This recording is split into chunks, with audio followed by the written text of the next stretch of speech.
Chrissy Teigen, A Very Sinking Narcissist, Part 9. I turned to an article on BuzzFeed, written by MCS of BuzzFeed staff, and again, the veracity of the information I lead you to make a determination about, utilising your own judgment. I provide you with the analysis. It's headlined, Chrissy Teigen shares new tattoo less than a day after posting an apology for her past horrible tweets. Now, what can we understand from that? Well, first of all, you make what you think, Chrissy Teigen, is a heartfelt apology, and then the very next day you're showing off a tattoo. That demonstrates the superficiality by which you operate. It also demonstrates just how transparent your apology is. Right, that's done. What's the next thing? I know, show off a tattoo. Also, weren't you withdrawing from social media? But you're not, are you? Because you're continuing to thrust the slops of your daily, dull, dross life into the eyeballs of everybody else, typically asserting control and the need to draw fuel, exhibiting the hypocrisy that you can't recognise, and, of course, the facile nature of what you are putting on social media, contrasting with the very serious behaviour with which you've engaged in, which again, all in just that headline, provides us with the assertion of control, the necessity of drawing fuel, hypocrisy, superficiality, transparent behaviour, false contrition. Very neatly encapsulates much about this odious individual. The article tells us this. Yesterday, Chrissy Teigen issued a second apology for her past horrible tweets. I was a troll, full stop, and I'm so sorry, she wrote. There's no justification for my behaviour. I'm not a victim here. The subjects of your sympathy and mine should be those I put down. I've dealt with all of that in previous parts. In the hours that followed, fashion designer Michael Costello posted a statement on his Instagram, revealing that he has thoughts of suicide after allegedly being bullied by Teigen. Michael Costello posted to his 1.4 million followers, I didn't want to do this. Okay, so why are you doing it then? But I can not be happy until I speak my mind. I need to heal, and in order for me to do that, I must reveal what I've been going through. I wanted to kill myself, and I'm still traumatized, depressed, and have thoughts of suicide. Heavy words indeed from Mr. Costello. Teigen allegedly accused him of being a racist in 2014, after seeing a photoshopped comment, he explained. When Costello asked for an explanation, she told me that my career was over and that all my doors will be shut from there on, he said.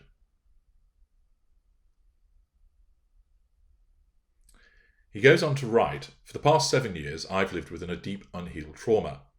I didn't share this with anyone because I was living in fear of losing some of my most profitable brand relationships, in fear of losing friends and allies, and in fear of being blocklisted.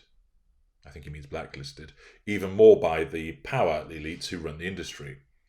In 2014, I received a public comment from Chrissy Teigen on my Instagram page, accusing me of being a racist. If that public comment occurred, and we must assume that it did, as it's referred to as a public comment on his Instagram page, that of course is a direct assertion of control in a malign fashion, making an accusation of him being a racist. Mr. Costello writes, she apparently formed her own opinion of me based on a photoshopped comment floating around the internet, which has now been proven to be false by Instagram and since taken down. When I reached out to Chrissy Teigen to communicate that I was the victim of a vindictive cyber slander, it's actually libel because it's written down, and that everything she thought I was is not who I am, she told me that my career was over and that all my doors will be shut from there on. I didn't see the point of living, he wrote. There was no way I can ever escape from being the target of the powerful elites in Hollywood who actually do have powers to close doors with a single text. He also shared screenshots of alleged direct messages with Teigen where she tells him, you'll get what's coming to you. And the exchange purports to show, from Costello, Chrissy, can I call you? She responds, No, I do not have anything to say to you. You will get what's coming to you. If that was written, and I understand that some doubt has been cast over whether these are genuine exchanges, but for the purposes of analysis, let us assume that they are.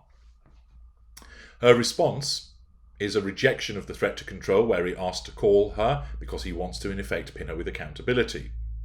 And so she rejects him, asserting control over him directly by refusing his request and then issuing a threat. You will get what's coming to you. He responds, Chrissy, I've never called anyone the N-word. Those fake images were photoshopped from a former disgruntled employee. That appears to be accurate. However, her response is dismissive. Good luck with that, LMAO. Hope that story keeps your already dead career going. Insult, provocation, direct assertion of control. Teigen has yet to directly comment on the accusation. Instead, in her first social media post since the apology, Teigen shared a new tattoo, a crude drawing of a butterfly created by her daughter Luna, and a lengthy caption about her preschool graduation. Yes, because that is what you do after you've been involved in some very serious allegations. You maintain a presence on social media and deflect by providing what, quite frankly, is a ridiculous tattoo of, looks like some kind of bastardized domino and aeroplane that apparently is a butterfly. And that has been posted to her 34.9 million followers, which of course is the assertion of control, and the 1,056,628 likes that it accorded will have all provided a dollop of fuel by virtue of it coming from all of those tertiary sources. She writes, Today our beautiful little pod celebrated their preschool graduation. I sobbed from beginning to end, grandiosity, melodrama, lie, breaking for laughter, only when my husband, John Legends, much anticipated by him commencement speech, welcomed them to the workforce and listed the 5 Ps as pizza, peanut, butter, PT, penny and parents. No fucking idea what she's going on about, but ultimately it's all about her. We're celebrating preschool graduation, but I'll talk about me and how I sobbed, because after all, everything has to be about me. She continues, I sobbed because, my God, what a year, pity play. But also, man, they're so young. Their eyes are going to see so much. They're going to experience pain, hurt, loss. It's called the world. Deal with it. But also love, success, unimaginable bonds with friends, she wrote.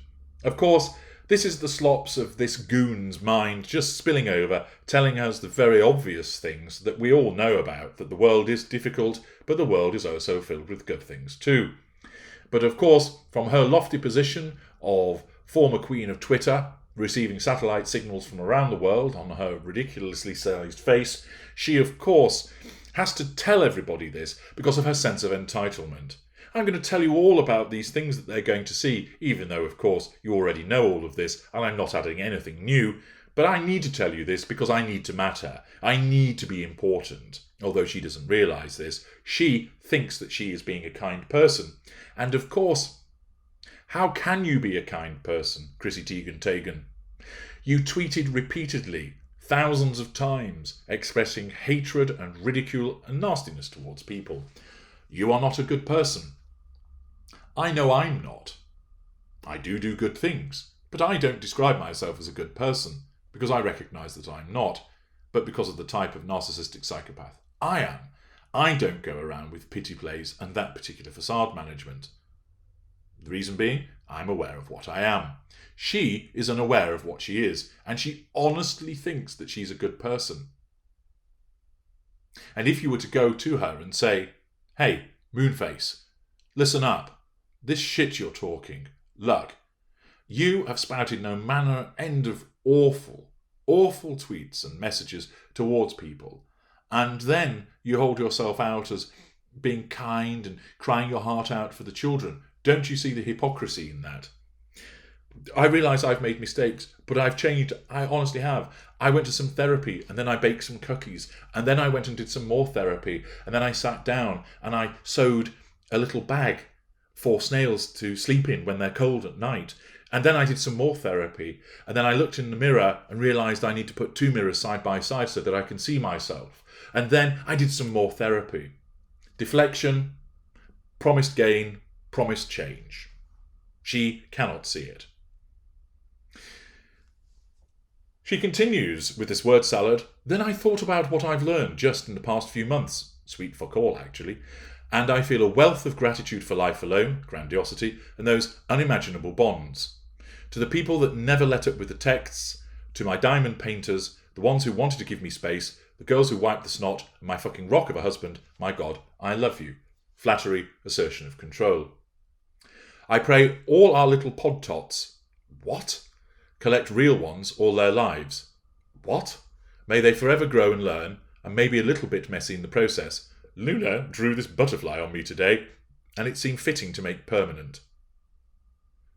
Well, Luna's drawn a lovely little butterfly. Good for Luna. We don't need to know about it, but you believe that we do, because you have to tell us everything that goes on in your life. I wanted my tattoo artist at Winterstone to move and centre it due to issues I also discuss in therapy. Get that in there. The narcissism worked that in quite neatly, didn't it? Did I tell you that I'd been in therapy? Anybody realise I have been in therapy? I've been conducting therapy. That's Therapy. Why don't you get it tattooed on your fucking head? And then everybody knows that you've been in therapy. But in the end, we decided to leave it right where she belonged. A little imperfect, a little messy. But hell, she's here to stay. LOL. The mindless edition of that also. She continues, love you all to bits, I really do. You don't know the meaning of the word. And you certainly don't have any of it because you have no emotional empathy. Even if you hate me, pity play. I can honestly say I do not hate you. Lie. I send you love. Lie. How annoying is that? You are fucking irritating, I'll give you that. You must be so annoyed. No, I'm keeping a lid on it. There's a million under my desk that I'm sticking a toasting fork into as I talk, and that's just about keeping my utter contempt for your odious behaviour in check. Anywho, love you, love you, love you.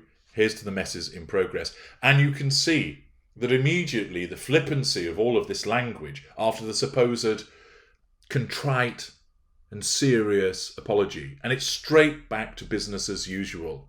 She doesn't fucking change. And that is what you have to understand with regard to the behaviour of the narcissist. And she is exemplifying it brilliantly for all you to understand this. If she were able to have issued a serious and contrite apology, the best thing that she could have done is stay silent. Stay off social media. Reflect. Go and do some work quietly on yourself. Go and do work quietly for others. But she's incapable of this because that doesn't give her what she needs, and the narcissism cannot allow her to do it, and it has to keep her front and centre. And of course, her narcissism doesn't see the hypocrisy, the sheer banal superficiality of her behaviour, but instead immediately catapults her into the behaviour that she engages in again with these flippant bon mots about what's going on in her personal life, talking about it as if nothing has happened, exemplifying the compartmentalisation that she begins and ends in each and every part of her waking life. I doubt that Chrissy Teigen is going to run out of steam anytime soon for analysis. So you may as well get used to hearing that name because she will provide us with repeated examples. And of course, the issue with Michael Costello also opens up other possibilities and options with other people riding into battle and entering the fray. But that's for another occasion. Please do ensure that you like my videos, that you subscribe and you turn your notifications on. And even then, it would appear that the YouTube gods are somehow determined not to allow you to see some of my output. So you need to check back here on this channel. You will understand that much of my work comes out on a daily basis, so do check back and find it. I look forward to your comments and observations. I read them all. Many of them are well articulated and entertaining to boot. Thank you for engaging. Thank you for listening. I'm H.G. Tudor.